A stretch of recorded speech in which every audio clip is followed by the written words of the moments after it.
নামাজে আত্তাহিয়াতু পাঠ করে আল্লাহর কাছে আমরা কি বলে প্রার্থনা করি তা জানা আমাদের অতি জরুরি।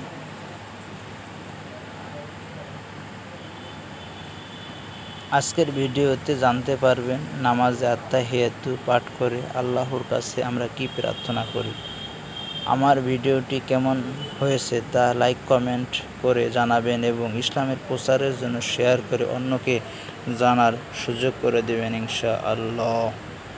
আত্তাহিয়াতুর অর্থ কি মৌখিক, কি দৈহিক, কি আর্থিক সকল ইবাদত একমাত্র আল্লাহ তাআলার জন্য।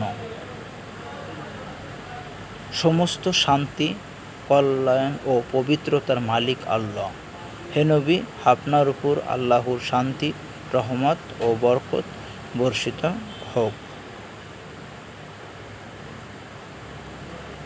আমাদের উপর এবং সৎকর্মশীল বান্দাদের উপর আল্লাহর শান্তি বর্ষিত হোক। আমি সাক্ষ্য দিচ্ছি আল্লাহ ব্যতীত অন্য কোনো ইলাহ নেই। আরও সাক্ষ্য দিচ্ছি মুহাম্মদ সাল্লাল্লাহু আলাইহি ওয়াসাল্লাম আল্লাহর বান্দা ও রাসূল।